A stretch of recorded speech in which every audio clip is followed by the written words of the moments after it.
We'll start with the identification tag on the side, right next to the front cubby.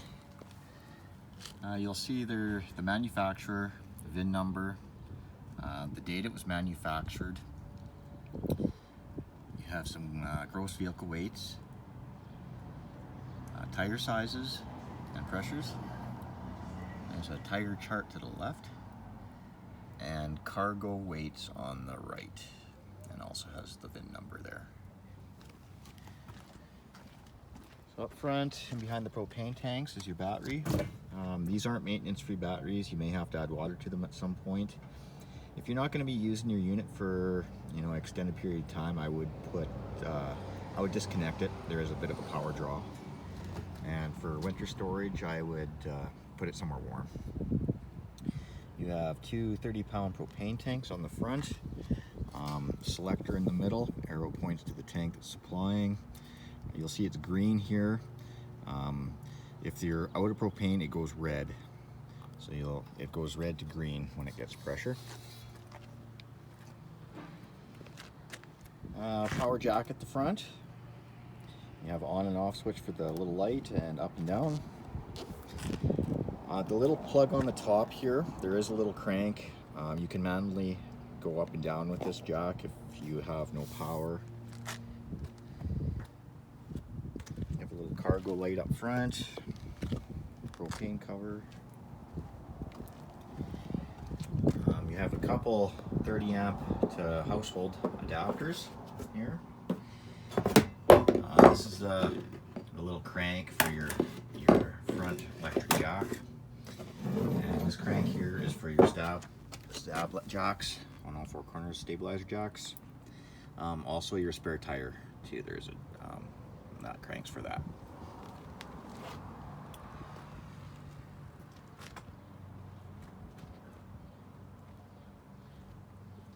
Here you have your furnace, intake, and exhaust. Just one thing to remember, not to store anything in front of it. It gets really hot. Your water fill here, and your water drain below.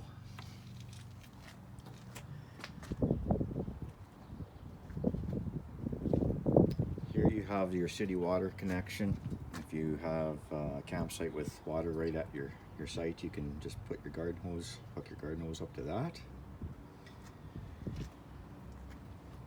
Cable and satellite input. So this is if you're going to have a satellite dish or you got cable TV at your campsite, that's where you'd go in to feed the camper your signal. Your power cord here, 30 amp, and the cord just pushes back in there.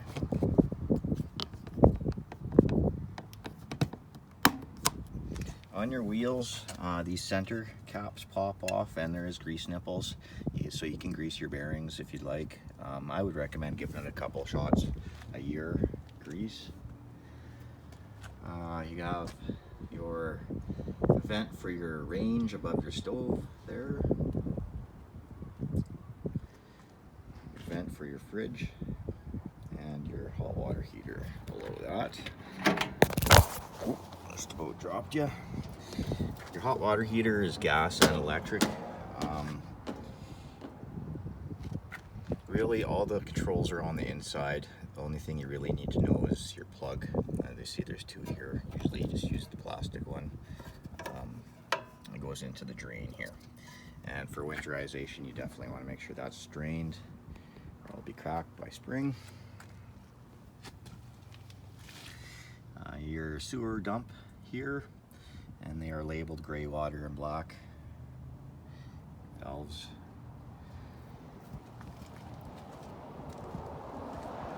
In your bumper is your sewer hose. This is a heavy duty 10-foot, and I believe there's another sewer hose in the other side, one that came with it, and it looked all right shape, so I left it in there. You got a shower at the back, hot and cold, on your ladder. I would inspect your roof once a year just to make sure that you don't have any rips or tears in your roof or crack sealant. Large chubby hole back here for storage. Underneath, next to your stabilizer jack, you have a propane outlet. It's a quick coupler and a valve. So if a guy wanted to hook up a barbecue or something out here, you can. Just have to get the hose. Power awning. Couple outside speakers. Entrance light there. 110 outlet. Main entry door. There's your spare tire crank there. So it's the same crank as your stabilizer jacks.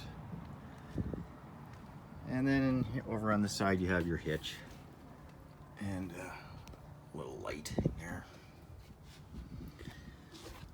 So I think that's it for outside. We'll head in there and take a look at what we have going on inside.